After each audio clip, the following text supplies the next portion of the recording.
કપડવંજ પાસેથી પસાર થતી નર્મદા નહેર ફરી એકવાર બની સુસાઇડ પોઈન્ટ।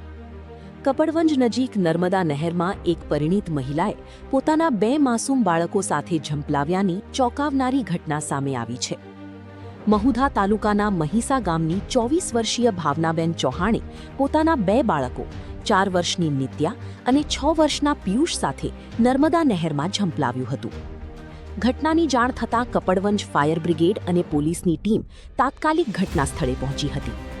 જો કે કપડવંજ ફાયર બ્રિગેડ પાસે તાલીમબદ્ધ તરવૈયાઓની સુવિધાનો અભાવ હોવાના કારણે બચાવ કામગીરી સામે ગંભીર સવાલો ઊભા થયા છે। મહિલા અને બંને બાળકો નહેરના ઊંડા પાણીમાં ગરકાવ થતાં તેમની શોધખોળ માટે રેસ્ક્યુ કામગીરી હાથ ધરવામાં આવી છે। વારંવાર નહેરમાં બનતી આવી ઘટનાઓ વચ્ચે કપડવંજ ફાયર બ્રિગેડ પાસે પૂરતા રેસ્ક્યુ સાધનો અને તાલીમબદ્ધ તરવૈયાઓની વ્યવસ્થા ક્યારે થશે તે પણ મોટો સવાલ છે। હાલ પોલીસ દ્વારા સમગ્ર ઘટનાને લઈને વધુ તપાસ હાથ ધરવામાં આવી છે। અલ્તાફ શેખ, કપડવંજ। નામ છે ભાઈ? ચૌહાણ કિશોરસિંહ રહીજીભાઈ। શું ઘટના બની છે? ઘટના એવી બની હતી કે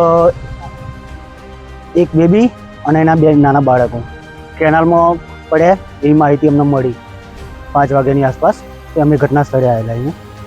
પછી ઘટના સ્થળે આવીને ફાયર બ્રિગેડને જાણ કરી। અમે ફાયર બ્રિગેડના સાહેબ મનહરભાઈ આવ્યા, મહેન્દ્રભાઈ, એ લોકો અમને આવીને એવું કહે છે કે અમારી જોડે અત્યારે ટીમ નહીં અને જો અમે પ્રાઇવેટ બોલાવીએ છીએ માણસો અને એ પ્રાઇવેટ માણસો 1 લાખ કાઢે એટલે એના પર પર્સન 15,000 લે છે। એટલે ટોટલ મારા પરિવારના 3 માણસો હતા એટલે 15 તરી 45,000ની મારી જોડે માગણી કરી અને એવું કહેતા હતા કે મારી જોડે માણસો નથી એમ।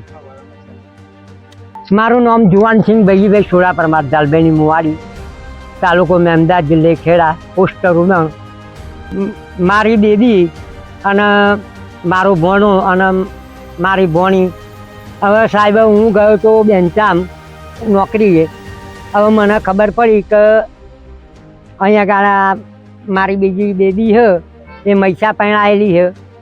એમની ઉપર ફોન ગયો, અહીં જમાદારે ફોન કર્યો કે ભાઈ તમારો વ્યક્તિ ત્યાં અંદર પડ્યો છે। એટલે અમને ફોન કર્યો એટલે હું આવ્યા સાહેબ। અમે એના હાહુ હાહનાના કકડાટના લીધે પડ્યો છે સાહેબ। હા સાહેબ, હા,